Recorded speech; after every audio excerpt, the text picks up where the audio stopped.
Peta geologi ini nantinya digunakan oleh para insinyur sipil dalam mendesain atau suatu bangunan dalam daerah tersebut.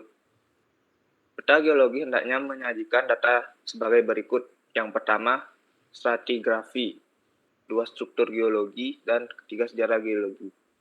Selain itu, peta geologi dapat menyajikan data mengenai satu, pemetaan gejala longsoran atau zona tidak stabil. Yang kedua, penyebaran detail soil dan batuan sikapan dalam satuan batuan atau formasi. Yang ketiga, mata air, panas atau dingin. Keempat, rembasan, sipik. Dan yang kelima, gejala geologi lainnya. Yang kedua ada survei bawah permukaan. Survei bawah permukaan ini merupakan survei yang meliputi beberapa hal sebagai berikut, yaitu yang pertama handbore atau pengeboran tangan. Pengeboran ini adalah metode untuk mendapatkan keadaan bawah permukaan tanah dengan cara mengebor. Dioperasikan dengan tenaga manusia, yaitu dengan memutar mata bor tanah dengan menggunakan rod atau pipa bor yang terbatas hingga maksimum kedalamannya yaitu mencapai 6 meter sampai 10 meter atau kurang tergantung tenaga manusia yang memutar bor tersebut. Karena keterbatasan kedalaman yang dapat dicapai dengan metode ini sekitar 6 sampai 10 meter, maka metode ini cocok digunakan untuk pengetesan pada bangunan rumah, ruko, bangunan bertingkat rendah, dan bangunan yang tidak terlalu besar lainnya. Peralatan yang digunakan yaitu yang pertama mata bor tanah, kedua stang bor per 1 meter, dan yang ketiga pemutar atau diperoleh satu stratifikasi tanah dengan hasil tanah yang terambil, yang kedua sampel tanah disturbed. Yang kedua ada sondir, yaitu sondir dust cone penetration test atau cone penetration test. Sondir adalah metode pengetesan tanah dengan menggunakan kon atau kerucut pada ujung alat ini. Besarnya kon yang digunakan dapat diubah-ubah tergantung kebutuhan atau jenis tanah tersebut. Dari uji ini didapat 3 data, yaitu satu kon resistant, yang kedua friction, dan yang ketiga total friction. Biasanya hasil grafik yang dihasilkan pada cone penetration test terlihat ada grafik yang berbentuk zigzag pada kedalaman tertentu dan ada grafik yang berbentuk lembut atau smooth pada kedalaman tertentu. Hal ini menggambarkan jenis tanah yang ada pada kedalaman tersebut. Jika terlihat grafik membentuk zigzag, itu berarti lebih condong ke bentuk tanah pasir.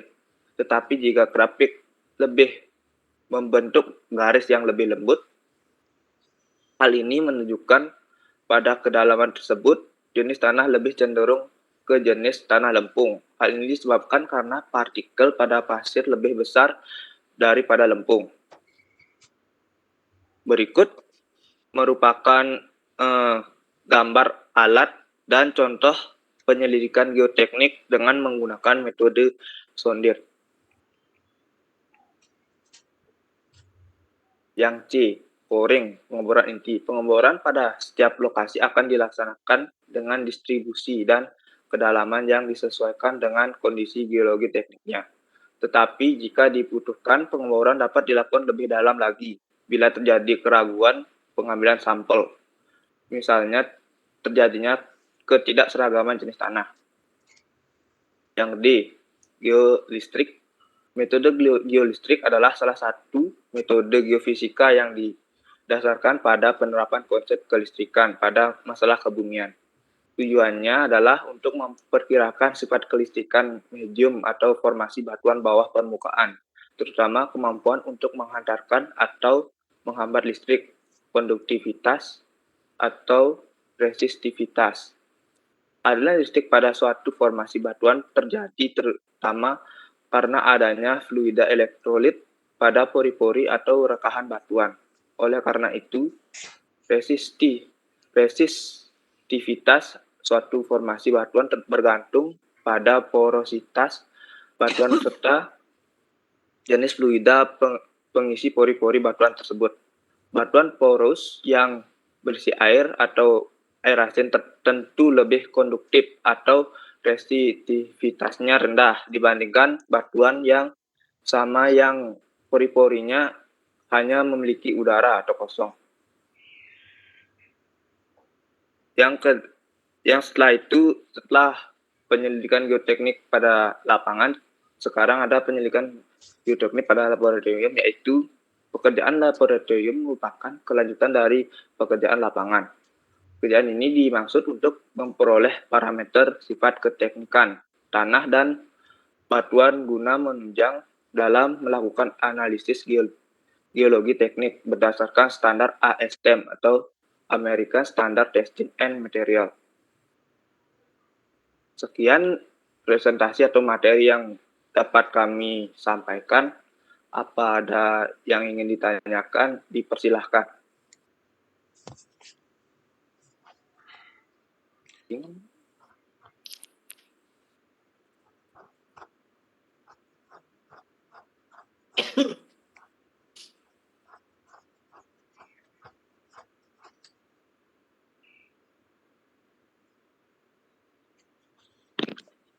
Izin bertanya. Silakan, Dek.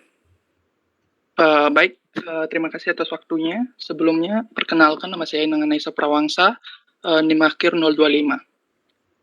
Dalam penjelasan materi tadi mengenai penyelidikan geologi, di sana terdapat dua teknik atau metode penyelidikan geologi dengan teknik lapangan dan teknik laboratorium. Nah, tapi dalam penjelasan materi tadi, untuk teknik laboratoriumnya itu dipaparkan cuma sedikit saja.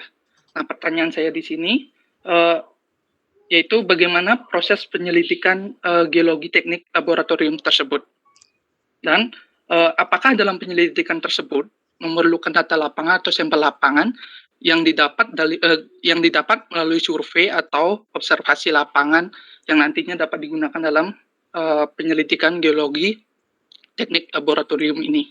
Seperti itu. Terima kasih. Baik, terima kasih Nesa. Mohon ditunggu untuk jawabannya.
Baik, terima kasih atas pertanyaannya. Di sini saya akan coba menjawab dari pertanyaannya Nesa. Nah, proses penyelidikannya itu kita mengambil sampel dari tanah, dari lokasi tersebut, dari lokasi yang kita selidiki. Nah, sampel tersebut dapat membantu kita untuk melakukan uji tes laboratorium, sehingga mempermudah kita dalam menentukan keputusan selanjutnya untuk lokasi tersebut. Segitu dari saya, atau teman-teman ada yang ingin menambahi?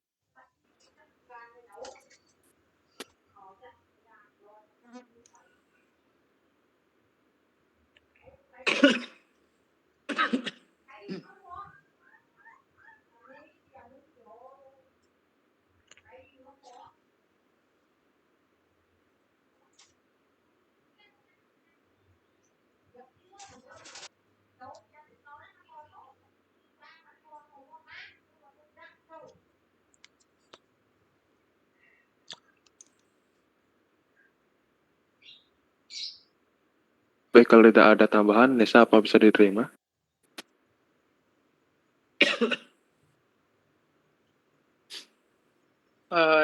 Baik, jawabannya bisa diterima. Penjelasannya cukup singkat dan jelas juga. Atau Terima mungkin kasih. Anda sendiri punya pendapat, Nesa, silakan. Kalau Anda tahu sesuatu, Anda boleh share di sini.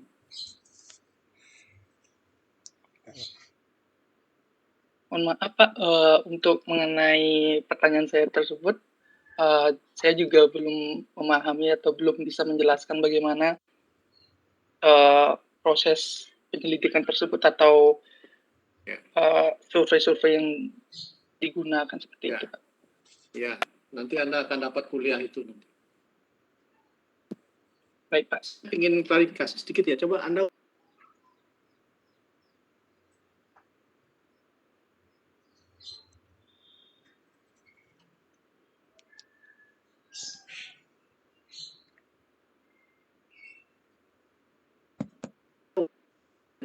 Slide Anda ya, dari Anda yang belum pernah bicara sama sekali di apa namanya di online ini ya.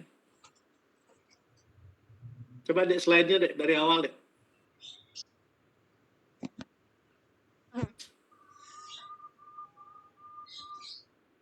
Ya. Oke, penyelidikan geoteknik ya. Anda lihat kata-kata kata geoteknik gitu ya. Geoteknik itu ya, itu adalah ilmu earth science ya, atau ilmu kebumian yang berhubungan dengan mekanika yang diterapkan pada bumi, khususnya pada tanah dan batuan. Ya. Jadi itu geoteknik kalau Anda lihat di Wikipedia, kalau Anda lihat di di terminologi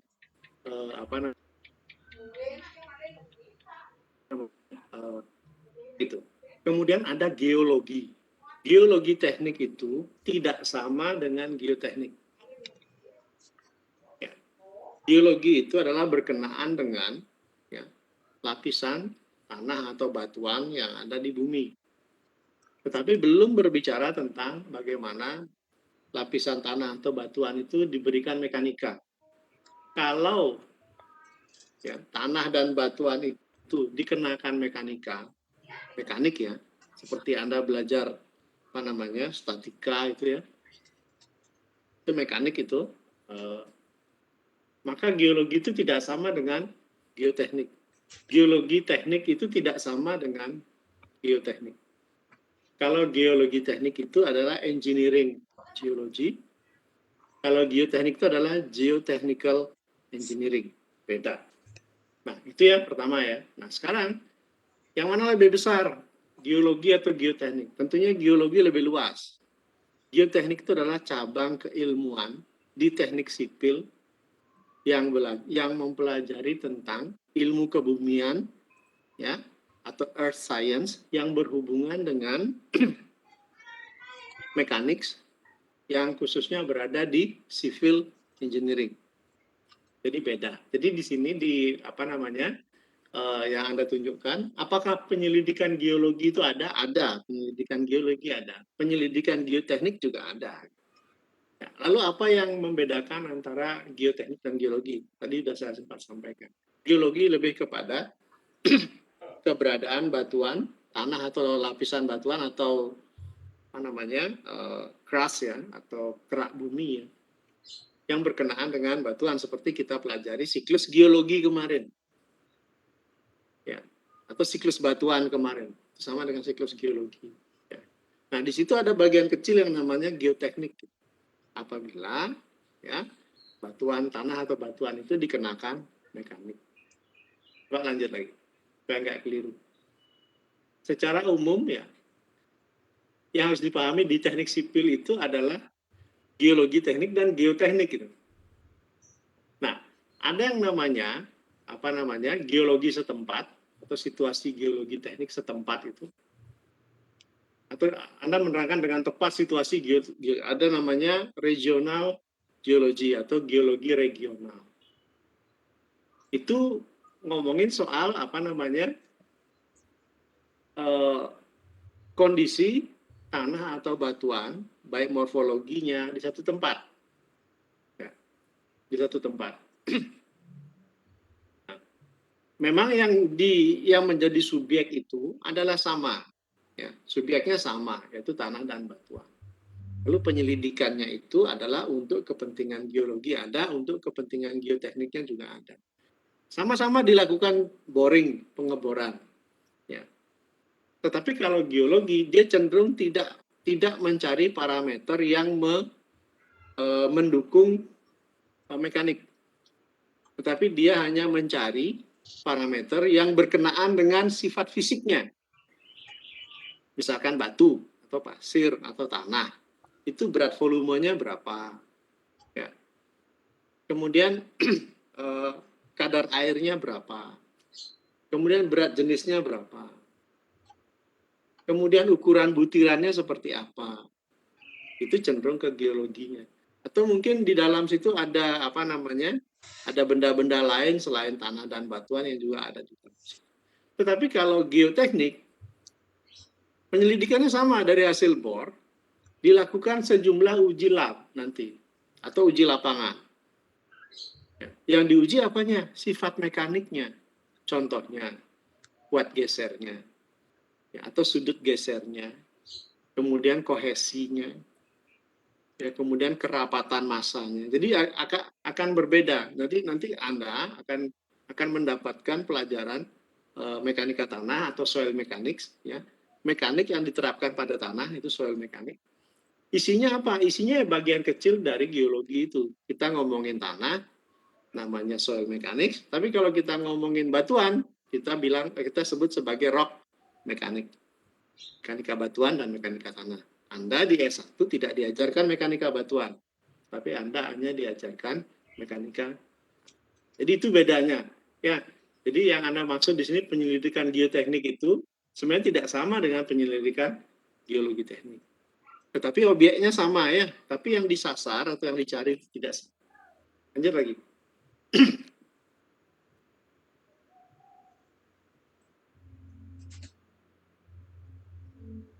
Lanjutkan slide-nya. Nah, penyelidikan itu ada yang di ada yang di surface, ada yang di subsurface. Ya. Ada yang di surface, ada yang di subsurface. Ada yang di permukaan, ya. Kalau permukaan yang di daratan kita ngomong sebagai topografi.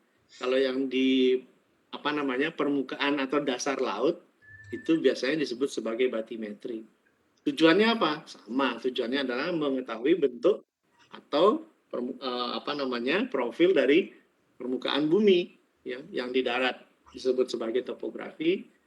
Kemudian yang di bawah atau dasar samudra, dasar laut itu disebut sebagai batimetri. Ya, lanjut. Dan tidak cuma ini, ya. Kalau penyelidikan geologi bukan hanya berhenti pada permukaan saja, tetapi mereka cenderung mencari kalau di situ adalah lapisan batuan, maka lapisan batuan itu dicari sudut kemiringan batuannya, sudut layernya. Lapisan-lapisan batuan itu bersudut berapa terhadap horizontal, ya. Kemudian di permukaan dia mengarah ke utara, selatan, barat, timur. Jadi ada dip, ada strike. Ya, dip itu adalah berapa kemiringannya terhadap horizontal. Kalau strike itu ke arah mana lapisan batuan tersebut. Ya, jadi itu lebih ke geologi. Lanjut. Nah, hidrologi di permukaan, saya beberapa minggu yang lalu sempat menunjukkan beberapa survei hidrologi yang dipergunakan untuk kebutuhan di teknik sipil, ya. Salah satunya adalah untuk sungai, ya, kemudian muara, ya, kemudian ada tepi pantai dan lain-lain. Ya, itu lebih kepada siklus dari hidrologinya, ya, siklus hidrologinya yang akan berada, apakah dia di permukaan atau di subsurface. Lanjutkan. Nah, ini masih soal masih soal siklus hidrologi, ya. Terus ini ada mapping. Jadi pemetaan geologi. Tidak pernah saya dengar apa namanya pemetaan geologi teknik. Nah, pemetaan biasanya ada geology map gitu aja. Pemetaan geologi. Ya, karena isi dari pemetaan geologi itu salah satunya adalah seperti tadi yang saya sebutkan. Ya, ada stratigrafinya, lapisan-lapisannya. Ya, lapisan-lapisannya, ada dipnya berapa, strike-nya berapa. Jadi kemiringannya terhadap horizontal berapa. Kemudian di permukaan dia itu mengarah ke arah mana. Ya, sehingga tahu stratigrafi. Kemudian struktur geologinya ini sudah dibicarakan di awal-awal ya, bicara soal patahan, ya, kemudian ada sesar, ya, ada lipatan dan lain-lain, itu struktur geologi. Kemudian ada sejarah geologi atau historinya. Ini saya pernah memutarkan film dari YouTube yang saya ambil, seperti itulah sejarah geologi. Nah, peta ini ya bisa dimanfaatkan untuk banyak hal, ya, banyak hal. Salah satunya adalah ya, pemetaan jenis tanah atau jenis batuan. Kemudian pemetaan itu biasanya di overlay, ya, atau di superposisi dengan apa? Dengan struktur geologi, misalkan tahan, ya, sesar dan lain-lain. Itu ada gunanya seperti itu. Kemudian peta ini juga berguna untuk mencari quarry. Quarry itu adalah tempat galian bahan atau material bangunan. Situ. Ya, seperti misalkan kalau di Bali itu ada beberapa tempat yang menjadi lokasi galian bahan untuk material bangunan seperti itu. Ya, tentunya itu akan dekat-dekat dengan apa? Dekat-dekat dengan gunung berapi biasanya. Kalau di Bali yang paling aktif gunungnya adalah Gunung Batur dan Gunung Agung seperti itu. Jadi di beberapa aliran sungai ya yang berhulu di lereng gunung itu menjadi saluran atau satu tali-tali air yang akan membawa bahan-bahan material galian tadi ya, satunya pasir, batu dan seterusnya. Ya. Kemudian keberadaan mata air ya, panas atau dingin ini mudah, ini kalau di Bali banyak tempat-tempat seperti ini. Mungkin kalau di daerah Tabanan yang dekat dengan Gunung Batu Karu ada beberapa ada hot spring atau air panas ya. Kemudian di Gunung Batur juga ada ya, di beberapa tempat. Sipis juga termasuk rembesan di dalamnya. Ya, lanjutkan. Nah, penyelidikan geoteknik ini benar. Ya. Ada yang di lapangan, ada yang di laboratorium. Nah, salah satunya adalah pengeboran atau mekanik drilling ya. Pengeboran teknik ya. Tujuannya untuk apa? Tujuannya adalah untuk mengetahui, yang pertama adalah mengetahui stratigrafi. Ya. Lapisan, kemudian ketebalan lapisannya. Nah, tapi tidak berhenti sampai di situ. Biasanya disertai dengan beberapa uji-uji yang memanfaatkan lubang bor ini. Satu, uji yang paling sering dilakukan umum adalah namanya SPT, Standard Penetration Test. Ya. Kemudian ada juga uji untuk mengetahui tekanan lateral dari tanah. Ya. Itu namanya pressure meter atau pressure meter test itu untuk menekan ke arah dinding-dinding lubang bor. Kalau SPT menumbuk kedudukan tanah pada lubang bor seperti itu. Itu akan sangat berguna untuk mendesain ya perancangan pondasi misalkan, perancangan lereng misalnya seperti itu ya. Jadi stabilitas lereng. Jadi sangat. Nah ini bedanya. Jadi kalau di geologi itu tidak pernah dicari parameter-parameter yang berkenaan dengan mekanik. Ya, seperti misalkan sekarang ngebor.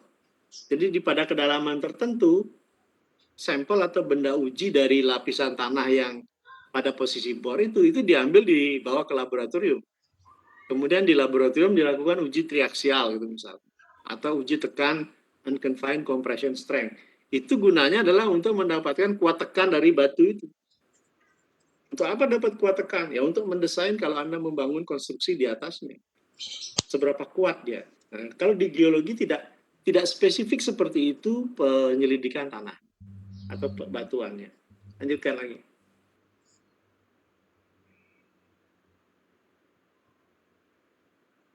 Nah, sebenarnya kalau di bor itu ada dua yang bisa dihasilkan. Sampel tanah disturbed. Kalau di bor itu biasanya sampel yang dihasilkan itu adalah yang undisturbed, yang tidak terganggu. Kalau disturb itu terganggu. Kalau disturb itu gampang ngambilnya gitu ya. Gampang ngambilnya dalam posisi artinya Anda ngambil sampel ya sembarang di atas permukaan atau pada kedalaman tertentu Anda bawa ke laboratorium. Tapi kalau sampel tanah atau batuan yang undisturbed itu SOP untuk mengambil sampel itu tertentu sesuai dengan jenis uji yang akan dilakukan. Nanti Anda akan belajar itu lebih lanjut. Lanjutkan. Nah, ada yang namanya Cone Penetration Test atau CPT atau paling sering disebut sondir. Ya. Ini adalah uji penetrasi. Ya. Ada konus namanya atau batang konus. Ya. Itu dengan dengan bantuan mekanik tertentu itu dipenetrasikan ke dalam tanah. Kemudian konusnya itu memberikan feedback mengenai kekuatan dari tanah yang meresisten melawan dari ujung konus itu. Sehingga dapat kekuatannya. Suatu saat Anda mendesain tiang pancang atau tiang bor, nah ini adalah data yang dibutuhkan. Orang kalau mau mendesain tiang pancang atau tiang bor, ya ini datangnya dari sini, salah satunya. Selain dari SPT yang saya sebutkan pada saat mengebor tadi. Hasilnya apa? Hasilnya cone resistance atau KC itu, kemudian ada frictionnya, kemudian ada friction ratio. Ya, yang nomor 3 itu friction ratio satunya. Ya, biasanya friction dan total friction itu nomor 2, nomor 3-nya adalah friction ratio. Friction ratio itu gunanya untuk mengetahui, tapi bukan secara akurat ya, untuk menduga jenis tanahnya. Ya, jenis tanahnya apakah cenderung berbutir kasar atau cenderung berbutir halus. Ya, itu dari friction ratio-nya. Ya, jadi itu. Lanjutkan. Ini alatnya ya. Kalau Anda sempat main ke lab nanti ya ini alat ini ada di lab di kampus Bukit ada ya. 3 atau 4 mungkin.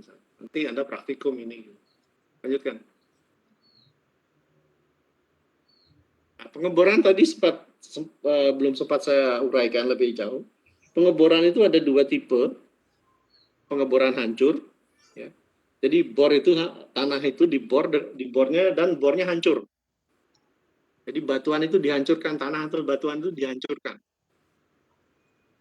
Kemudian ada yang kedua, pengeboran inti. Jadi pengeboran inti ini ya, membutuhkan satu alat bor yang berbeda dengan bor hancur tadi itu. Jadi mata bornya yang berbeda. Jadi mata bornya di sini berbentuk seperti tabung. Kemudian tabung itu dengan satu mekanisme diputar, ya. Kemudian ada mata bor di sisi-sisi tabung itu, sehingga bisa memotong batuan. Ya, hasil potongan batuan itu bisa masuk langsung ke dalam tabungnya. Nah, hasil yang masuk ke dalam tabung itu yang disebut sebagai intinya atau coringnya. Ya, jadi itu maksudnya.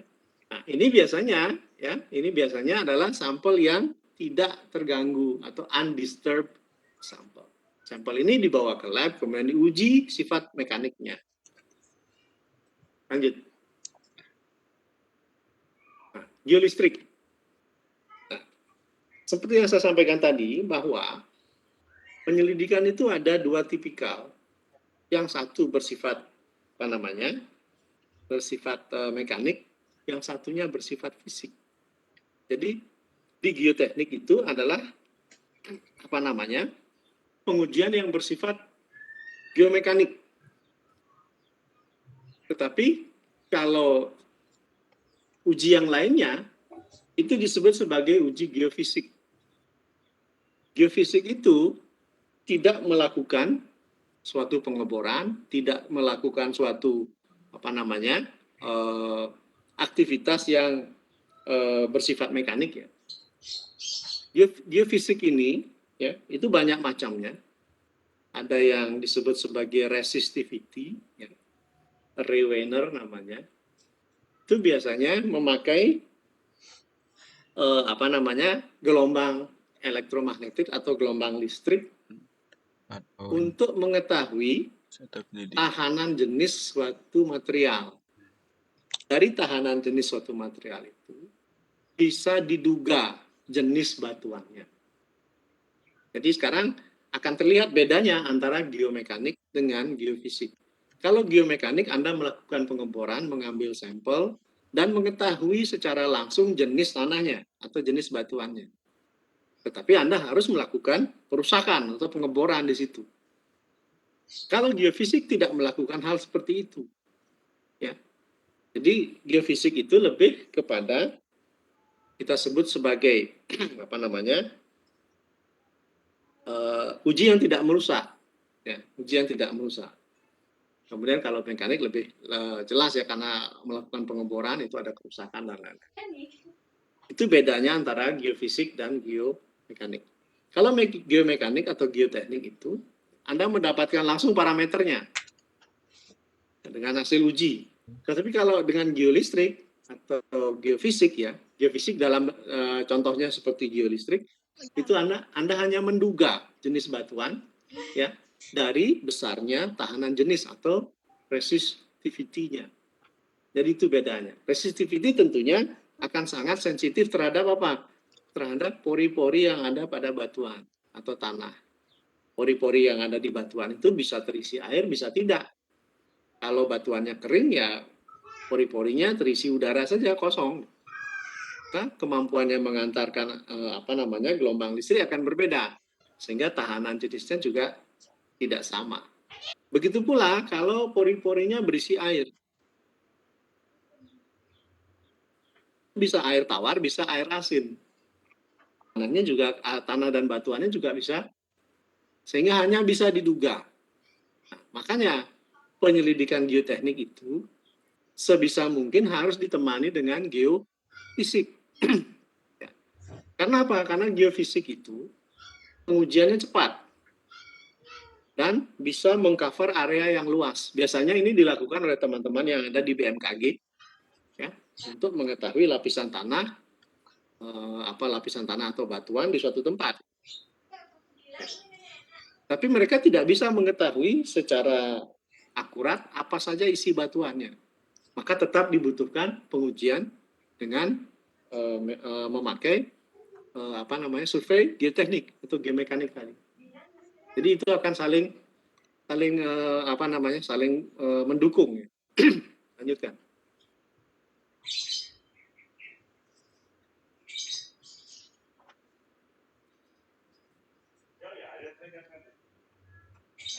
Bisa dilanjutkan?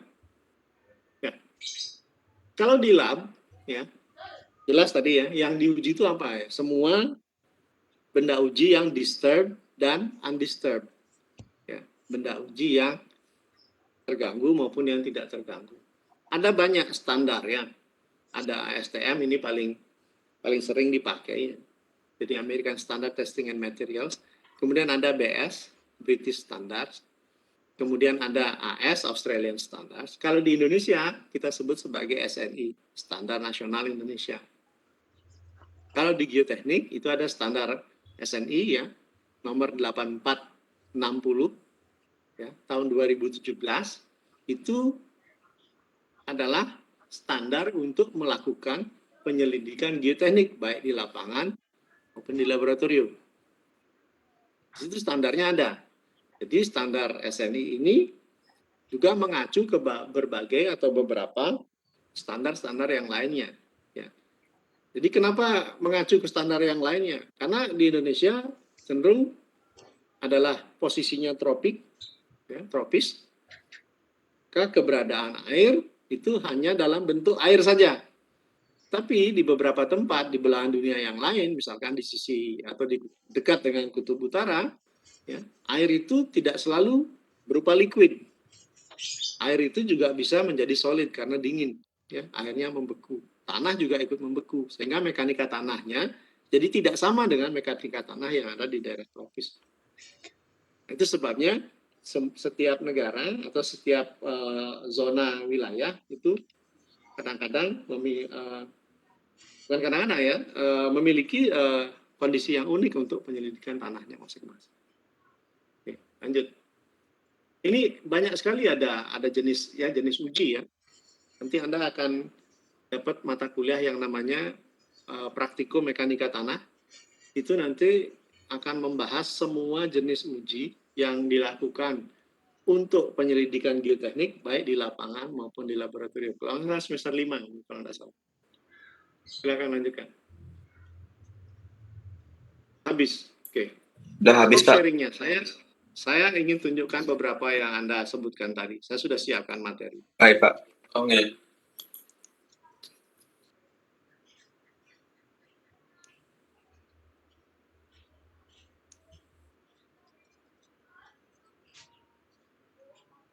Nah, saya punya beberapa buku ya yang terkait langsung dengan apa yang Anda bahas tadi.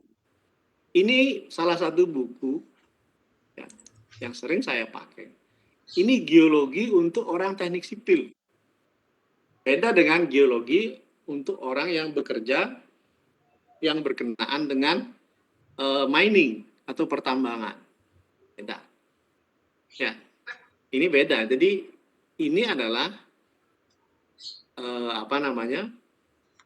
kuliah Anda itu adanya di sini. Materi kuliah Anda itu adanya di sini. Jadi sama seperti buku ringkasannya yang saya berikan sebelumnya. Ya, punyanya A.C. Waltham itu. Itu Geology for Engineers. Ya, di sini lebih spesifik Geology for Civil Engineers. Ya, isinya apa? Isinya sama dengan apa yang sudah Anda bahas seperti tadi ya. Kalau Anda lihat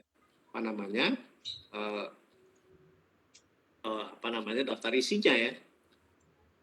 Itu sama. Jadi isinya adalah mengenai apa yang kita butuhkan di teknik sipil gitu. Jadi semua dibahas yang berkenaan dengan ini ya. Isinya apa? Anda sudah bahas ini semua nih. Mineral dan batuan sudah, air tanah sudah. Nah, sekarang di poin 6 ini ada geological exploration on site engineering site. Nah, yang kita bahas hari ini. Jadi eksplorasi geologi ya. Eksplorasi geologi yang berkenaan dengan lokasi atau suatu instalasi yang akan Anda bangun. Kemudian batuan dan civil engineering. Jadi yang dibahas di situ cukup detail. Ya. Kemudian yang poin 8 di awal sekali saya sudah pernah cerita dulu. Faktor-faktor geologi apa yang akan mempengaruhi pekerjaan keteknikan khususnya di teknik sipil. Jadi bukunya ada di sini. Ya. Jadi ini pernah saya bahas yang poin 8 ini di awal sekali. Saya sebut sebagai respon teknis, tetapi saya tidak memberikannya sedetail yang ada di buku ini. Ya, tidak sedetail di buku ini ya, karena Anda baru saja start belajar mengenai keteknikan, khususnya di teknik sipil. Ya, kemudian ada lagi buku yang lain. Ini engineering geology. Isinya apa? Isinya mirip-mirip dengan seperti itu, tetapi lebih banyak membahas geologi tekniknya.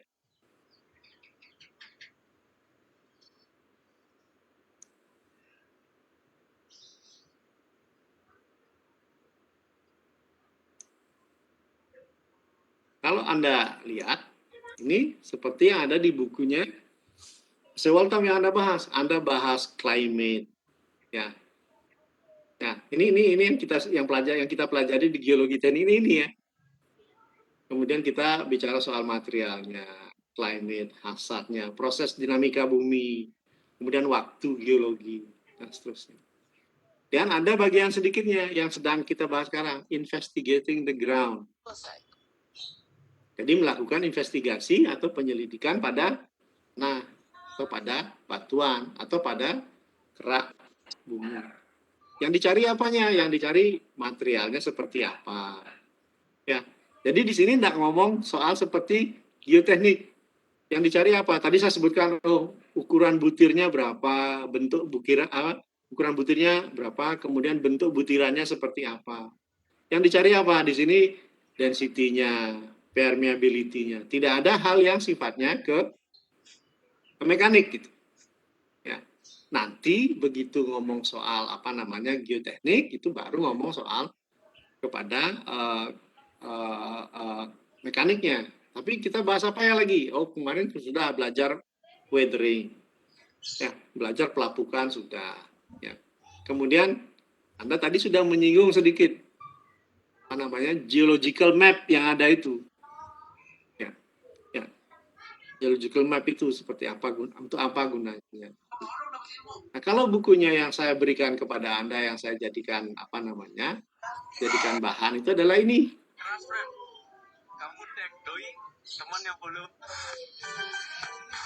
Foundation of Engineering. Ini buku ini lebih ringkas daripada ini. Ya. Buku yang sering saya tunjukkan ke Anda, ya, yang dikarang oleh Anthony Walton ini lebih ringkas daripada buku yang ini. Ini buku ini tebalnya 460 halaman.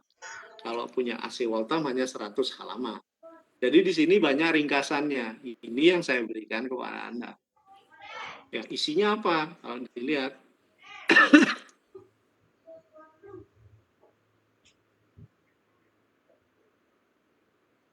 Isinya, nah, di sini isinya sudah lebih singkat.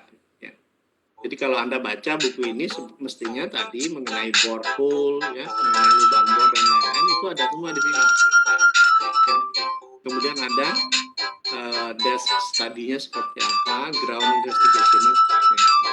Jadi buku ini lebih ringkas daripada buku sebelumnya. Ya. Mengenai geolistrik, ini hasil geolistrik yang saya kerjakan. Ya.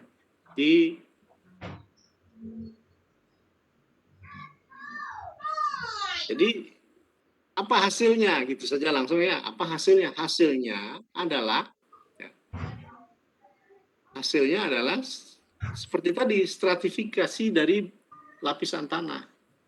Jadi dari hasil tahanan jenis batuan, kami bisa menduga, ingat ya, kalau yang geofisik itu tidak bisa secara akurat menentukan tebal lapisan, tetapi dugaannya bisa berdasarkan analisis yang sudah dipelajari sebelumnya, gitu ya. Jadi Anda belum belajar ini. Ya, tapi saya yang menekuni geoteknik, saya belajar ini, gitu. Misalkan, ini satu permukaan tanah, ya, atau lereng, gitu ya, lereng dari satu tebing gitu, ini sungai dekat sini ya. Itu saya dapatkan seperti ini. Dari warna-warna ini menunjukkan besarnya resistivity atau tahanan jenis dari batuan itu. Ya, tahanan jenisnya seperti apa? Nah, dari sini saya tahu bahwa di dasar itu ada batuan andesit. Ini dari tahanan jenisnya, ya. Ini tahanan jenisnya antara 5 sampai 500-an kalau nggak salah ya, 500-an meter ya. Kemudian batuan-batuan yang berwarna lebih muda itu cenderung batuan-batuan yang lebih lunak. Ya, di sini bahkan disebutkan sebagai batuan yang non-resistant. Jadi batuan yang mudah lapuk. Kemudian andesit ini adalah batuan yang resisten. Tidak mudah lapuk. Gitu. Tetapi tidak hanya itu yang dipelajari. Sekarang lapisan yang di atasnya ini mudah lapuk, lapisan yang di bawah ini susah lapuk. Gitu. Akhirnya akan ada bidang geser atau bidang gelincir. Suatu ketika kalau ini tanah atau batuan ini mudah lapuk, tentunya dia tidak kuat. Kalau terjadi longsor, inilah garis longsornya. Gitu. Jadi ini hasil dari pendugaan, ya, hasil dari pendugaan, dari hasil geolistrik. Nah, hasilnya lebih konkret lagi apa? Ya, dari banyak beberapa titik yang kami lakukan, kami bisa memplotting di daerah tersebut, ya, stratifikasi tanahnya. Ya. Stratifikasi tanahnya itu kira-kira seperti ini. Di permukaan dari 0 sampai sekian meter adalah tanah, kemudian di bawahnya pasir, di bawahnya tufaan, kemudian ada batu lahar, ya, kemudian ada tufaan lagi. Artinya apa? Ini tanahnya tua sekali gitu, sampai kena laharnya apa? Gunung Batur Purba ya. Ini kena lahar, ini batuan lahar, kemudian di atasnya tufaan lagi. Jadi kita tahu dari hasil apa? Ini hasilnya. Jadi dari kedalaman sekian sampai sekian, resistivity-nya atau tahanan jenisnya sekian. Ini kita bisa gambarkan. Ya, dan akhirnya dari sekian titik yang kita lakukan pengujian geolistrik, kita bisa membuat stratifikasinya di daerah tersebut. Ya. Kira-kira ya, dugaan lapisan tanahnya adalah seperti ini. Jadi di bagian permukaan ada tanah humus, kemudian ada lapisan pasir yang tebalnya tidak sama di satu dengan yang. Kemudian ada tufa di bawahnya. Tufa itu adalah tanah yang sudah hampir membatu. Anda sudah sempat saya beritahukan kemarin ada proses litifikasi, ya proses pembatuan. Kemudian di bawah ini ada lapisan dari material gunung api, di lahar beku, ya, jadi batuan beku ada di sini. Kemudian di bawahnya ada lapisan tufaan lagi. Ada tanah, kemudian ada letusan, kemudian laharnya mengarah ke daerah sini dengan model ketebalan yang tidak sama seperti ini. Wajar ya, bumi kan tidak flat ya, sehingga bisa seperti ini. Kemudian di atasnya ada batuan. Jadi yang di atas ini bisa dikatakan batuan yang lebih mudah daripada yang di bawah. Jadi ini yang didapatkan. Ya. Jadi ini yang didapatkan dari hasil geolistrik. Kemudian, buku yang lainnya, Anda tadi sempat menyinggung soal investigasi. Ini salah satu buku yang berkenaan dengan site investigation. Jadi penyelidikan tanah dan penyelidikan lapangan. Di sini lengkap, di sini ada geomekaniknya dan ada geofisiknya di sini. Ya, jadi di sini mulai ditanya soil and rock description, deskripsi dari tanah dan batuan. Ya. Tapi sebelum itu Anda diajarkan merencanakan satu investigasi itu juga tidak mudah. Karena berkaitan dengan waktu dan uang, biaya.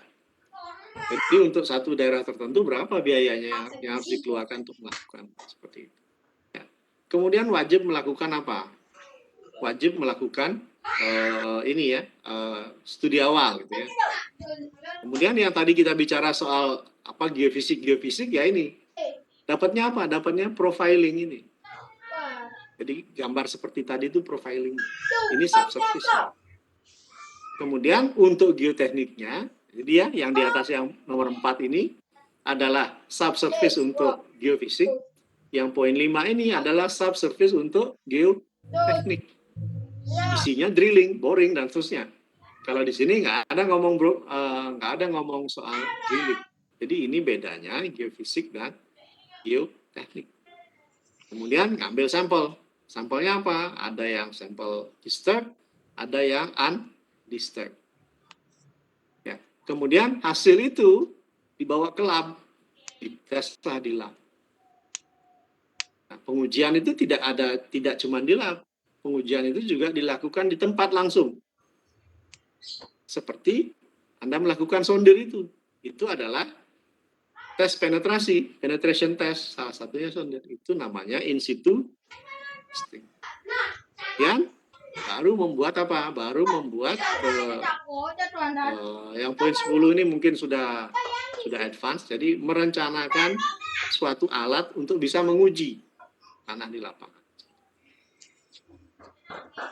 Jadi saya kenalkan buku-buku ini supaya suatu ketika Anda butuh ya, Anda bisa pelajari. Kalau di lab dapat dari mana? Salah satu buku untuk menguji menguji tanah dan batuan ini bukunya. Geotechnical Engineering and Soil Testing. Tadi ada pertanyaan yang di lab apa isinya? Ini isinya semua ada di buku ini.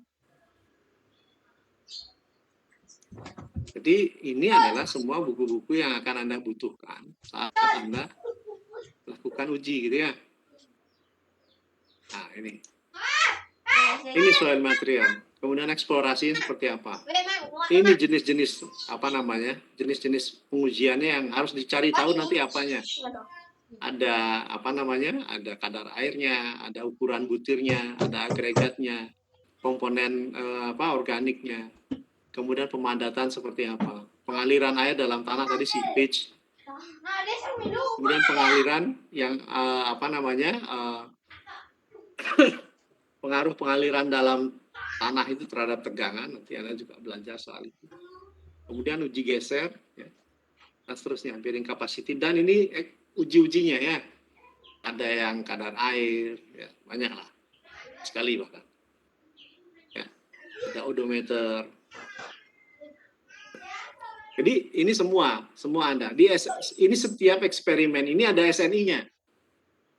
Kita tinggal ketik saja sebenarnya SNI-nya apa. Gitu ya. Terakhir ingin saya tunjukkan adalah ini. Buku ini ya, saya sarankan Anda miliki. Karena semester depan, semester 3 Anda sudah masuk ke soil mekanik atau mekanika tanah 1. Salah satu bukunya yang paling sering dipakai orang. Ya. Terus terang saya sendiri sejak zaman kuliah memakai buku ini ya. Sekarang edisinya bukan edisi ketiga lagi, kalau nggak salah edisi ke-8 kalau nggak salah sudah ya. Ini buku zaman lama ini. Dan Anda bisa cari di open source yang ada di Google. Saya mendownload ini dari Google ya. Kalau saya beli bukunya mungkin kalau Anda cek di Amazon ini mungkin harganya sekitar 400 sampai 500 US dollar mungkin satu buku ya. Ini nggak sanggup lah beli. Jadi saya ambil dari open source yang ada di internet atau dari Google. Ya. Dan memang ada pelanggaran hak cipta sebenarnya. Saya pakai bukunya orang tapi tidak beli gitu ya. Tapi saya mengambil dengan cuma-cuma jadinya. Jadi sebenarnya ada pelanggaran hak cipta sebenarnya. Tetapi saya tidak memperbanyak buku ini kemudian saya jual, itu enggak. Jadi saya hanya pakai untuk lingkungan saya sendiri. Itu yang bisa saya tambahkan. Jadi materi Anda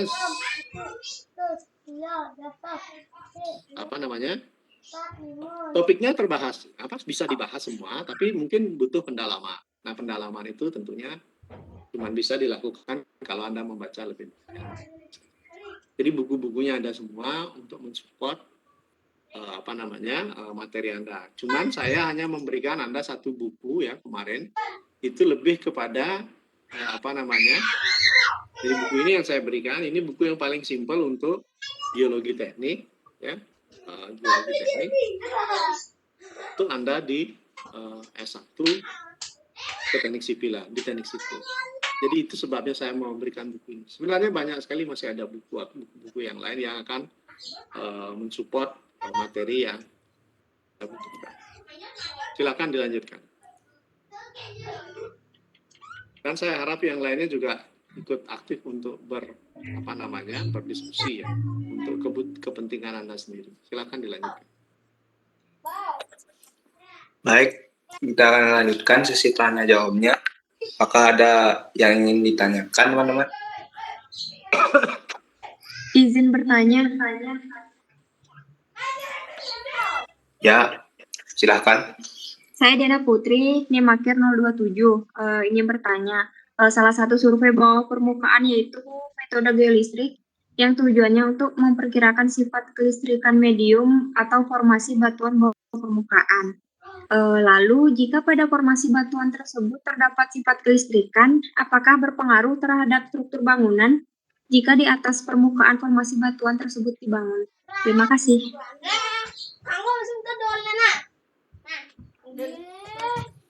Baik, terima kasih untuk pertanyaannya.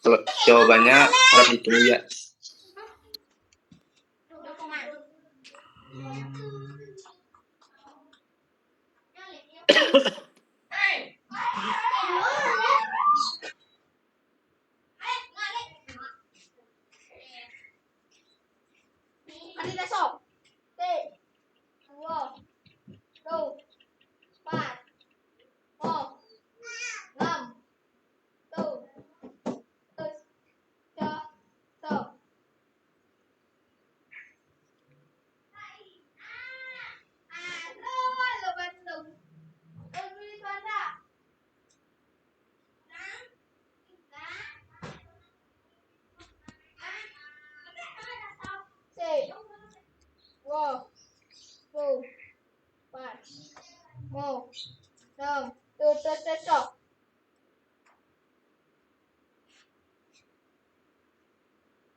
Silakan direspon.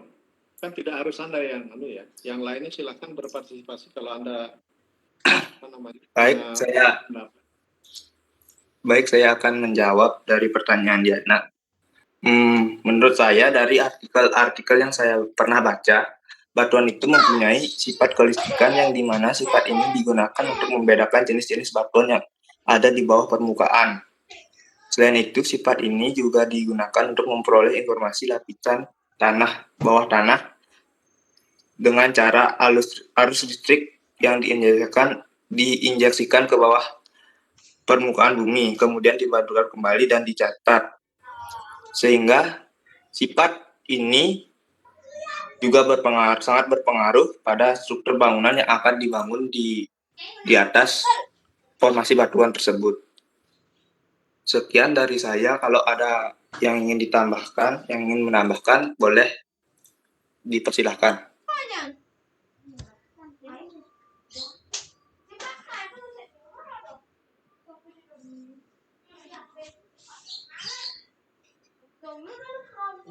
Saya sepertinya maksud pertanyaannya juga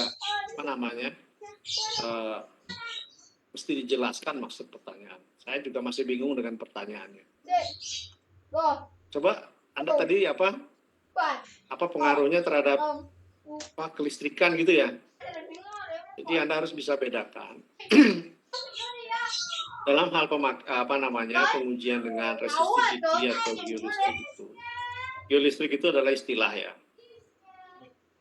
Jadi yang sebenarnya seperti yang saya jelaskan tadi, itu isinya adalah tahanan jenis.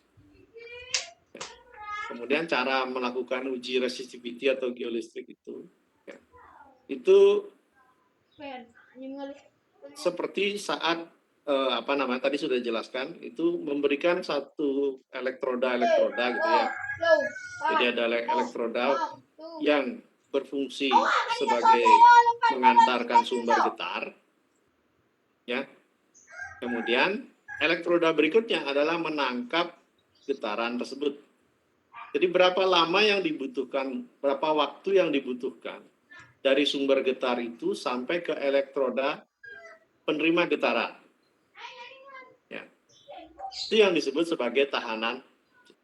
Jadi bukan berarti dalam arti soal listrik seperti Anda bayangkan listrik PLN itu adalah listrik statik ya.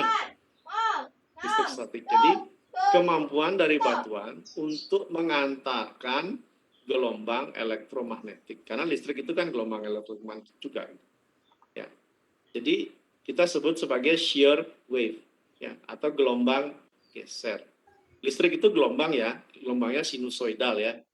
Jadi berbentuk seperti simpangan dari sinus itu ya, sin ya, seperti itu gelombangnya. Nah, gelombang itulah diberikan oleh sumber getar, kemudian ditangkap oleh elektroda yang berfungsi sebagai penangkap getaran. Jadi berapa lama waktu yang dibutuhkan oleh gelombang itu merambat dari sumber getar ke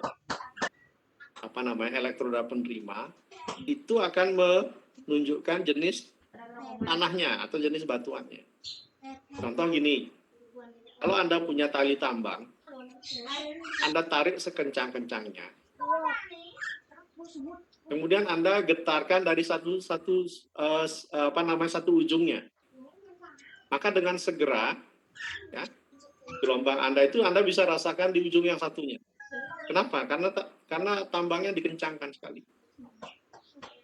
Waktu untuk sampai ke ujung yang satunya sangat cepat. Tetapi akibat tambang itu kencang sekali, maka simpangannya kecil. Ya, getarannya kecil. tapi sampainya cepat. Itu sama analoginya dengan batuan yang pasif atau intak, batuan yang utuh. Jadi kalau ada gempa, kemudian seperti Pulau Bali ini, di Pulau Bali ini cenderung batuannya adalah batuan yang utuh, maka getaran gempa terasanya kecil dan cepat. Ya, ada yang namanya PGA, Peak Ground Acceleration, atau akselerasi atau percepatan rambat dari gelombang gempa. Sekarang bandingkan dengan tambang yang tadi, itu Anda kendorkan. Ya nggak kendor-kendor sekali, pokoknya kendor. Kemudian di salah satu ujungnya Anda berikan getaran. Nah, getaran itu akan lama sekali sampai di ujung yang satunya. Tapi simpangannya besar. Ya, nanti Anda akan belajar ini ya, kalau Anda sudah belajar teknik gempa ya, karena itu dibutuhkan di teknik sipil. Simpangannya besar. Artinya apa? Karena dia kendor, itu ibaratkan analogi batuannya batuan yang discontinue, batuan yang sudah pecah-pecah. Atau tanahnya, batuannya sudah berupa tanah, sehingga butiran-butiran satu dengan yang lainnya itu saling discontinue satu dengan yang lainnya. Sehingga cepat rambatnya lama, tapi simpangannya besar. Ini yang berbahaya. Kalau simpangannya besar, magnitudonya besar. Dari situ datangnya angka 6, sekian. Itu adalah simpangan yang terjadi akibat gelombang sinusnya itu. Ya, ingat, gelombang gempa itu tidak hanya berupa gelombang transversal, ada juga gelombang yang bersifat longitudinal. Ya, nantilah Anda belajar lebih banyak. Jadi yang dimaksudkan dengan kelistrikan tadi itu lebih kepada ya kemampuan dari tanah atau batuan untuk merambatkan gelombang. Itulah yang disebut sebagai tahan atau resistivity pada uji geolistrik. Karena uji yang sama juga dengan memakai metode yang sama juga ada yang namanya georadar. Georadar itu gunanya sama, mengirimkan gelombang, kemudian ditangkap kembali oleh radar. Berapa lama yang dibutuhkan waktu untuk pergi dan pulang. Itu akan menentukan apakah batuan itu masif atau tidak masif, atau ada rongga di dalamnya. Ya, oke, silakan. Lanjutkan lagi.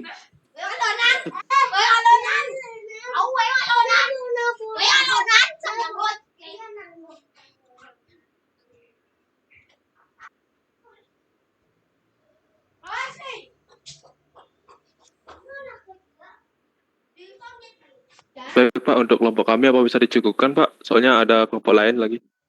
Oke, silakan. Baik, presentasi dari kelompok 7 saya bisa cukupkan. Dilanjutkan oleh kelompoknya Juni. Terima kasih.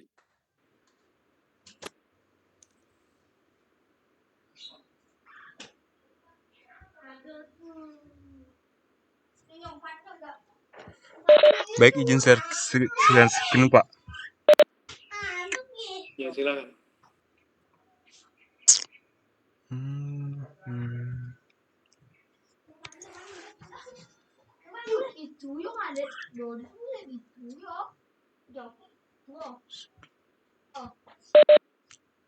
Baik, apa udah bisa kelihatan teman-teman? Sudah tuh, bisa dilanjut tuh. Baik, selamat sore sebelumnya.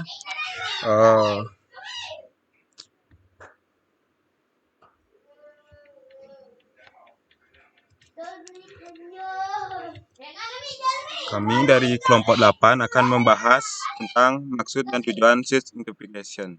Sebelumnya, perkenalkan dulu, nama saya Iputu Juniartawan, NIM-Akhir 018, dan teman saya Madi Sastra Bujangga, NIM-Akhir 032.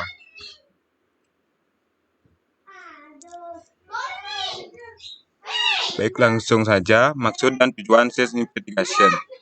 Secara umum, SIS Investigation atau investigasi situs atau penyelidikan geologi. Coba baca yang benar itu. Site investigation. Pelan-pelan aja, nggak usah ngebut-ngebut. Baik, Pak.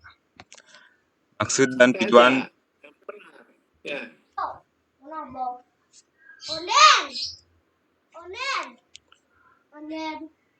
Maksud dan tujuan search investigation. Secara umum, search investigation atau investigasi situs atau penyelidikan geologi adalah proses pengumpulan informasi, penilaian data, dan pelaporan potensi bahaya di bawah situs yang tidak diketahui. Investigasi situs diperlukan untuk menentukan sifat teknik tanah dan batuan yang nantinya akan berinteraksi dengan pembangunan yang direncanakan.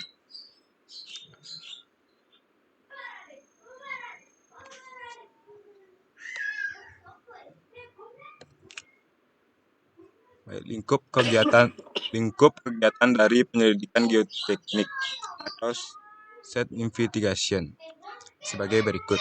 Yang pertama ada mengidentifikasi lokasi yang terbaik dari beberapa lokasi rencana bangunan. 2. Mengevaluasi beberapa alternatif fondasi. 3. Melakukan tinjauan geologi. 4.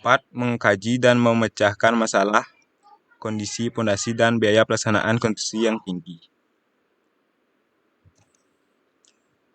Baik, selanjutnya maksud dan tujuan dari dilakukannya search investigation di dunia teknik sipilan adalah yang pertama ada agar dapat menetapkan parameter desain fondasi dan struktur. Kedua, untuk menilai potensi risiko kontaminasi yang akan ditimbulkan nantinya sebagai efek dari pembangunan, baik yang berdampak pada manusia maupun lingkungan. 3. Untuk mengetahui sifat teknik dari tanah dan batuan pada suatu lokasi, agar nantinya dapat disesuaikan dengan metode apa yang nantinya akan digunakan pada saat pekerjaan konstruksi. 4. Untuk menyediakan informasi bahwa permukaan yang cukup andal untuk merencanakan fondasi yang efisien, ekonomis, dan aman bagi struktur. Yang kelima ada mengevaluasi kapasitas dukung fondasi. 6. Melakukan estimasi kemungkinan penurunan struktur. 7. Menentukan potensi permasalahan pada fondasi, misal tanah expansive, collapsible soil, sanitary landfill, dan lain-lain. 8. Menentukan metode konstruksi terhadap perubahan kondisi tanah. Yang terakhir ada memprediksi tekanan tanah lateral untuk struktur perkuatan tanah seperti penahan tanah, turap, dan lain-lain. Baik, tentang tahap perencanaan akan dibawakan oleh teman saya. Waktu dan tempat saya persilahkan. Baik, apakah suara saya bisa terdengar? Bisa dengar. Ya, baik. Terima kasih atas waktu yang diberikan. Di sini saya akan membacakan atau membawakan materi. Tahap perencanaan dalam menetapkan tujuan yang jelas pada site investigation, termasuk ruang lingkup dan persyaratan yang menggunakannya akan dilaksanakan secara efisien dan memberikan informasi yang diperlukan adalah sebagai berikut. Yang pertama yaitu melakukan studi pustaka. Tujuannya adalah untuk meninjau informasi sejarah, geologi, dan lingkungan sekitar lokasi tempat direncanakannya pembangunan. Yang kedua adalah pengintaian lokasi atau survei berjalan yang bertujuan untuk mengidentifikasi bahaya aktual dan potensial yang nantinya akan ditimbulkan. Kemudian yang ketiga adalah investigasi yang merupakan pengambilan sampel dan pengujian instruktif untuk memberikan parameter tanah untuk desain dan konstruksi. Ya, bisa di next slide-nya.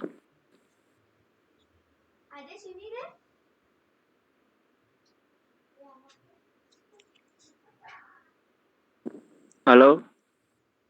Bisa di next slide-nya, Juni?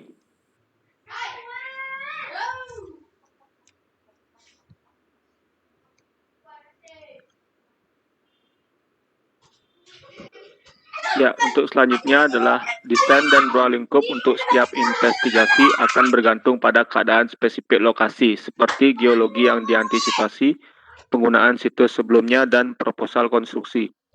Ada berbagai teknik dan prosedur yang dapat digunakan, dan setiap konsultan dapat mengadopsi pendekatan yang berbeda untuk proyek tertentu, yaitu sebagai berikut. Yang pertama yaitu studi meja atau penelitian situs untuk mendapat informasi sebanyak mungkin baik geologi maupun historis. Yang kedua, pemeriksaan pendahuluan untuk memprediksi struktur geologi, profil tanah, dan posisi muka air tanah dengan metode geofisika atau dengan membuat beberapa lubang bor. Ya, bisa di next. Yang ketiga yaitu melakukan investigasi harus memberikan informasi tentang keberadaan struktur tanah yang mungkin perlu pemeriksaan lebih dekat, misalnya luasnya strata yang terganggu. Yang kedua dan luasnya letak dan luas rongga alam dan cara kerja tambang. Kemudian yang keempat melakukan investigasi intrusif. Yang kelima, strategi remediasi, dan yang keenam, melakukan validasi informasi yang diperoleh dari setiap tahap dinilai untuk memastikan tujuan awal dari set investigation telah terpenuhi. Ya, bisa di next. Baik, mungkin sekian materi yang dapat kelompok kami bawakan pada kesempatan kali ini. Di sini ada beberapa pertanyaan rebutan yang mungkin bisa teman-teman sekalian jawab. Terima kasih.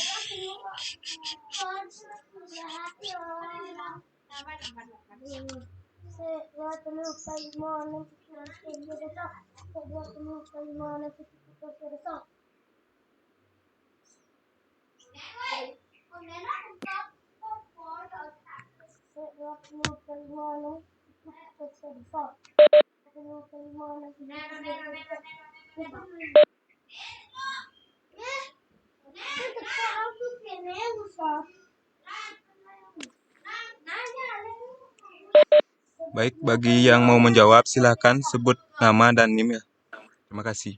Izin menjawab nomor 1. Izin menjawab nomor 2. Baik, siapa? Tolong disebutkan nama dan NIM-nya. Aku nomor 2. Rizka Chandra, NIM akhir 021. Ya, bisa dijawab. Untuk nomor 2 ya, Rizka? Iya. Ya, bisa langsung mungkin nanti untuk nomor 1 bisa di selanjutnya. Baik, saya izin menjawab nomor 1. iya. Nama Kadek Juliani dengan NIM akhir 009. Ya, Kenapa kita silakan. perlu melakukan site investigation? Site investigation perlu dilakukan untuk menentukan sifat teknik tanah dan batuan yang nantinya akan berinteraksi dengan pembangunan yang direncanakan. Terima kasih. Baik, untuk jawaban nomor 1 kami rasa sudah sesuai. Mungkin dari teman-teman yang lain ada yang ingin menambahkan jawaban dari Kadek Juliani. Silakan. Waktu dipersilakan.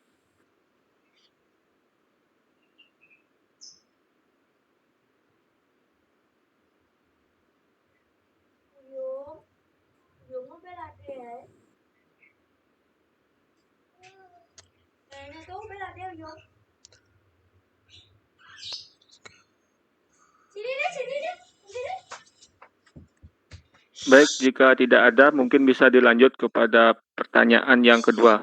Mungkin dari Rizka bisa dijawab. Lingkup kegiatan apa saja yang dilakukan untuk site investigation? Yang pertama, mengidentifikasi lokasi yang terbaik dari beberapa lokasi rencana bangunan. Kemudian yang kedua, mengevaluasi beberapa alternatif fondasi. Kemudian yang ketiga, ada melakukan tinjauan geologi. Terima kasih. Ya, terima kasih. Mungkin ada tambahan dari teman-teman yang lain untuk jawaban dari Rizka.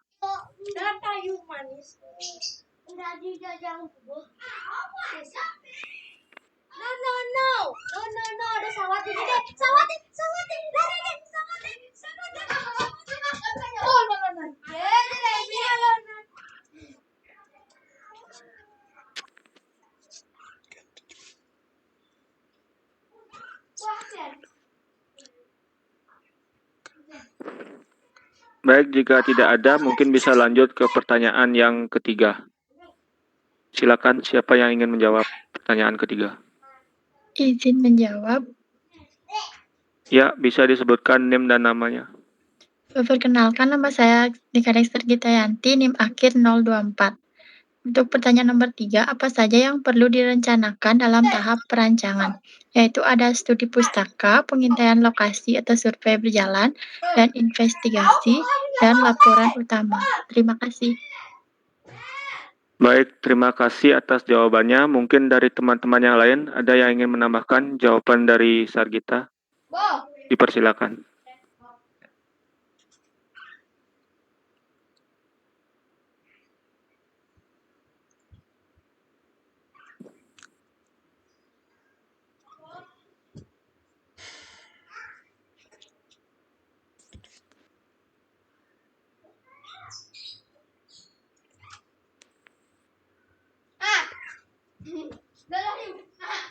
Baik, jika tidak ada, mungkin sesi bisa dilanjutkan pada sesi diskusi. Terima kasih. Jika ada yang ingin bertanya, bisa dipersilakan. Sebutkan NIM dan namanya.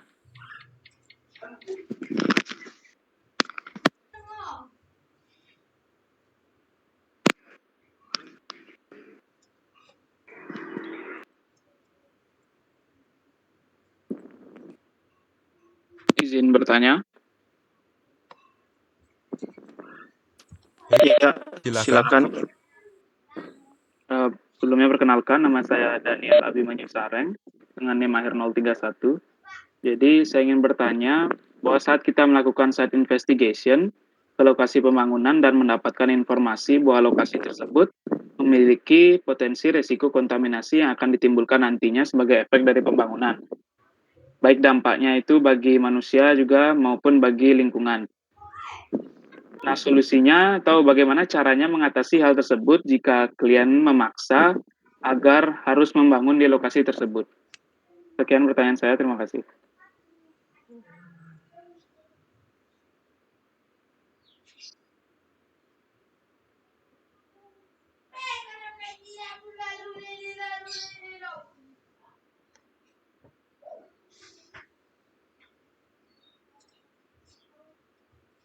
Baik, untuk pertanyaan dari Daniel, kami simpan terlebih dahulu. Mungkin ada penanya dari teman-teman yang lain, bisa disampaikan pertanyaannya. Izin bertanya. Ya, silakan, Gede Suartana. Baik, terima kasih atas waktunya. Saya atas nama Gede Suartana, NIM akhir 023, ingin bertanya. Tadi sempat disebut mengenai evaluasi alternatif pondasi. Nah, pertanyaan saya, maksud dari evaluasi alternatif pondasi itu apa? Dan mungkin apakah ada faktor tertentu yang mempengaruhi evaluasi alternatif pondasi tersebut? Baik, terima kasih.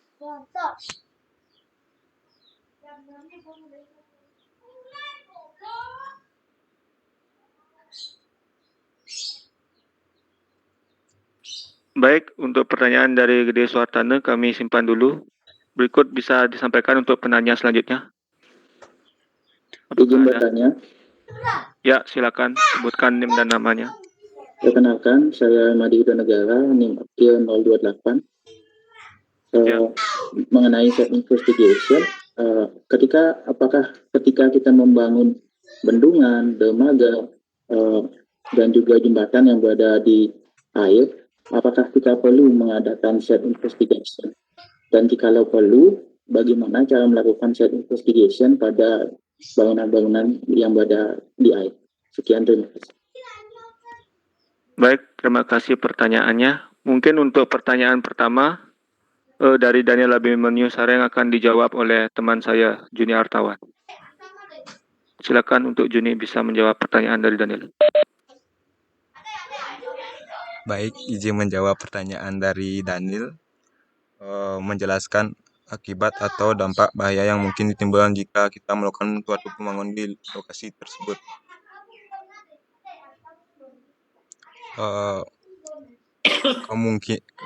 kemungkinan mencoba mencari tempat baru untuk dijadikan lokasi pengganti. Jika tidak memungkinkan untuk mencari lokasi pengganti, mungkin bisa dilaksanakan suatu perancangan agar tempat yang kontaminasi tadi itu bisa dibangun, seperti perencanaan fondasinya atau perencanaan strukturnya. Mungkin itu jawaban dari saya. Apakah bisa diterima, Daniel? Dari saya bisa diterima. Terima kasih, Juni. Baik, terima kasih, Daniel.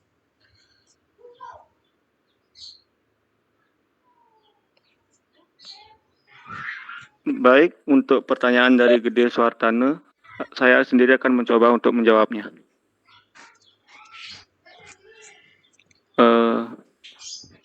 Pertanyaan dari Gede Suartane yaitu pertanyaannya yaitu maksud dari dilakukannya evaluasi alternatif fondasi itu apa, dan apa faktor tertentu, apakah faktor yang mempengaruhi dilakukannya evaluasi tersebut. Begitu ya, De. Baik, di sini saya akan mencoba menjawab. Yang saya ketahui sendiri mengenai evaluasi fondasi tersebut adalah suatu proses yang dilaksanakan setelah kita mendapat data mengenai hasil dari set investigation yang telah kita lakukan. Yang telah kita lakukan set investigation, terdapat daya dukung tanah atau sifat tanah yang kurang memiliki daya dukung. Nah, untuk mengatasi masalah ini perlu dilakukan evaluasi fondasi. Nah, dengan diadakannya evaluasi fondasi ini akan didapat jenis fondasi apa atau metode fondasi apa yang bisa dilakukan atau dilaksanakan pada tanah yang memiliki daya dukung yang rendah. Nah, untuk faktornya sendiri, faktor dari dilaksanakannya evaluasi fondasi alternatif ini yaitu yang seperti saya katakan tadi, karena adanya tanah yang rendah. Begitu, deh. Apakah bisa diterima? Baik, dari saya sudah bisa diterima. Terima kasih, Sastra. Ya, sama-sama, deh. Baik, untuk pertanyaan yang ketiga, yaitu dari Made Yuda Negara, bisa dijawab oleh Junior Hartawan. Silakan untuk Juni. Baik, untuk jawabannya mungkin ada di slide ini ya, di slide 3. Untuk bangunan air dan apakah perlu melakukan stress investigation? Jawabannya perlu. Kenapa perlu? Karena penyelidikan geologi ini diperlukan untuk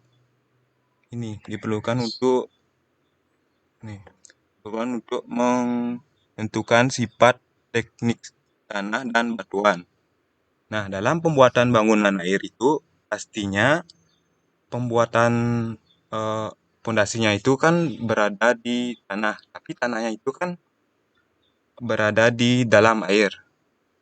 Nah, mungkin itu jawabannya.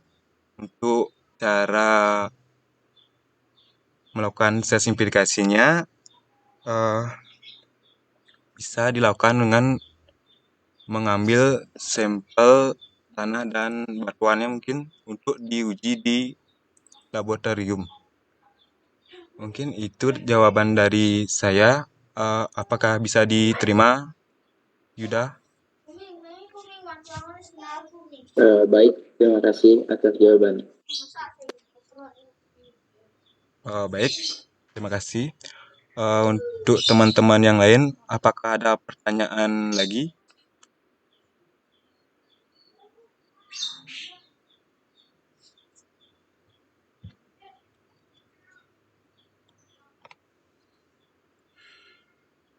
Ada lagi?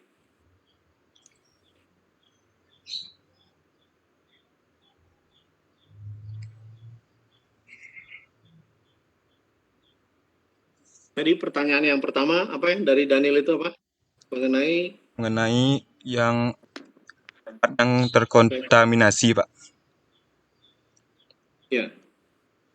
Tadi sebenarnya sudah dibahas ya mungkin sebelumnya. Cuman kan Anda konsen. Itu ada jawabannya remediasi ya. Tapi kalau Anda tadi menjawab pindah ke tempat lain gitu ya, itu bukan solusi yang pertama ya. Ya kalau lahan yang lain ada, kalau lahan yang lain tidak ada gimana? Ya, artinya itu saran yang paling terakhir ya. Itu yang terakhir untuk pindah itu. Ada yang namanya remediasi ya. Misalkan tanah terkontaminasi itu tentang banyak hal ya. Jadi kalau saya dulu sempat kuliah yang namanya geotechnical contaminated land ya. Geotechnical, jadi nama mata kuliahnya geotechnical contaminated land. Jadi sisi geoteknik dari tanah yang terkontaminasi. Nah, sekarang bahan kontaminannya apa dulu ya.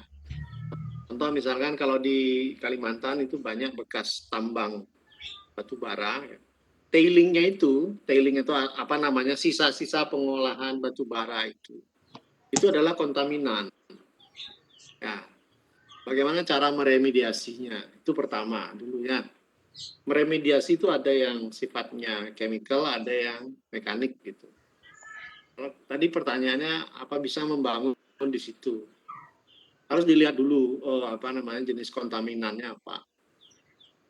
Kalau misalkan kontaminannya tidak berbahaya, bukan B3, ya, bahan berbahaya dan beracun kontaminannya, berarti bisa dilakukan perbaikan remediasi secara mekanik.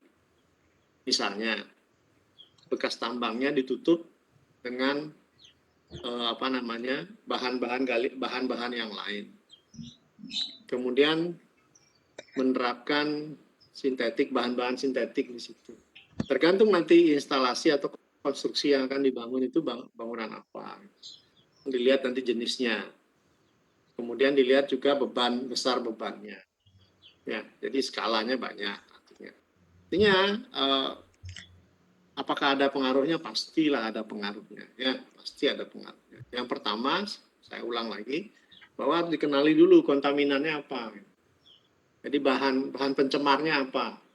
Kalau dia sepanjang bukan bahan B3 yang membahayakan secara kimia ya, untuk kesehatan, baik mikroorganisme juga ya.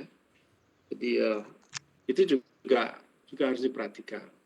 Tetapi kalau hal itu tidak ada, yang seperti yang kontaminan yang B3 itu tidak ada gitu ya, bisa dilakukan perbaikan secara remediasi secara mekanik. Salah satunya ditimbun, dipadatkan, ya kemudian ditata kembali. Mestinya itu adalah tanggung jawab dari pihak yang melakukan penambangan. Biasanya itu sudah satu paket ya. Ya artinya masalah enforcement-nya ya saya nggak akan membahas soal enforcement-nya. Apakah benar dilakukan atau tidak. Tetapi itu bisa dimanfaatkan. Kemudian tadi pertanyaan yang kedua mengenai alternatif fondasi. Jadi jawabannya benar. Jadi biasanya orang melakukan perancangan fondasi itu biasanya tidak merancang dulu gitu ya. Tapi melakukan investigasi dulu. Ya, melakukan investigasi dulu.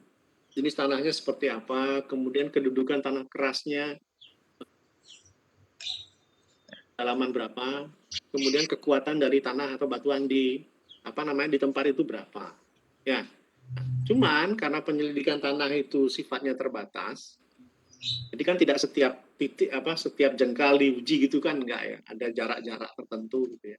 Kadang-kadang juga masih memberikan atau mungkin bahasa mudahnya kadang-kadang juga meleset juga gitu penyelidikannya gitu. Akhirnya perancangan yang sudah dikerjakan berdasarkan penelitian sebelumnya atau penyelidikan sebelumnya bisa jadi juga mengalami ketidakcocokan dengan kondisi di lapangan, mungkin di daerah yang lain gitu ya. Jadi salah satunya adalah melakukan revisi biasanya. Contoh misalkan shortcut yang ada di dekat Danau Bratan ya, shortcut 34 itu jembatannya awalnya direncanakan dengan tiang bor. Tapi akhirnya setelah diperiksa, setelah kami lakukan geolistrik di situ, kita menemukan batuan andesit yang cukup tebal. Ya, tiang bornya dibatalkan, direvisi, diganti. Ya, diganti dengan fondasi kaison biasa atau sumuran biasa. Jadi kedalamannya hanya 2 meteran. Jadi tidak seperti memakai fondasi tiambor yang kedalamannya bisa sampai mungkin 10, 12 sampai berapa meter seperti itu. Itu biasa. Itu kondisi yang biasa terjadi di lapangan. Bahwa yang namanya basic design, jadi perancangan bentuk-bentuk dasar ya, itu biasanya ya akan ada variasi setelah dibawa ke lapangan.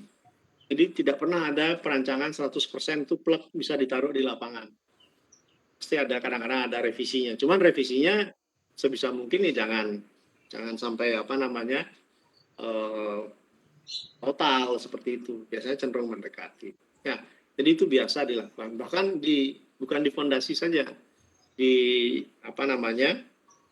di model-model perbaikan tanah yang lain pun juga sama seperti itu. Jadi pilihannya awalnya pakai dinding penahan cantilever, setelah itu mungkin diganti dengan pakai anchor gitu misalnya, atau pakai jangkar atau pakai turap dan lain. Yang ketiga tadi apa ya?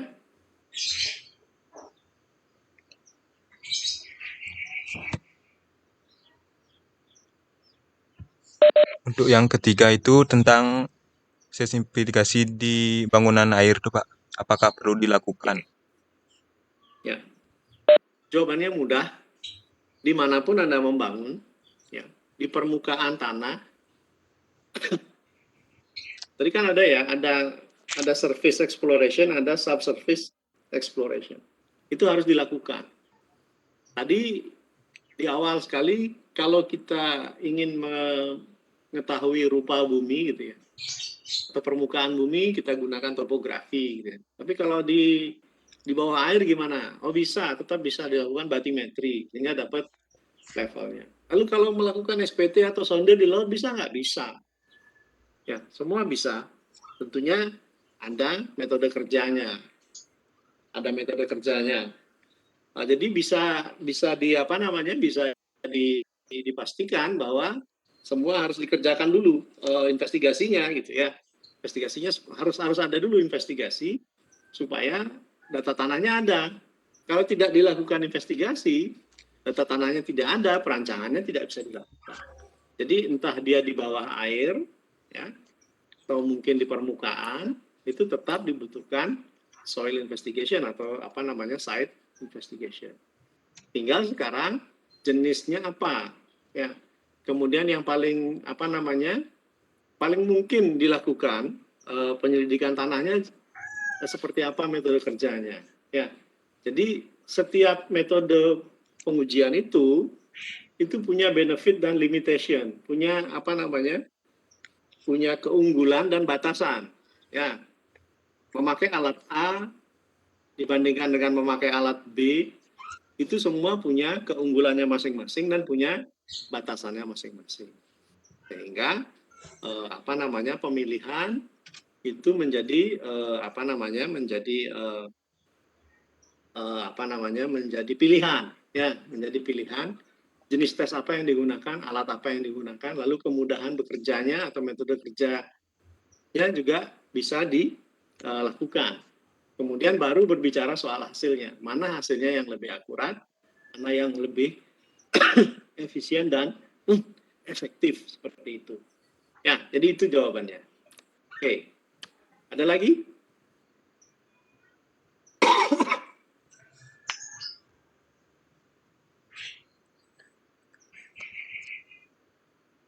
Minggu depan masih ada bahan? Masih Pak, untuk di pertemuan ke-11 dan 12 masih tertinggal satu materi, yaitu macam-macam metode site investigation. Ya, oke. Ya. Oke, kalau begitu kita akhiri dulu hari ini. Sampai ketemu lagi minggu depan. Selamat sore. Baik, selamat sore Pak. Terima kasih Pak. Selamat sore, terima kasih Pak. Oke.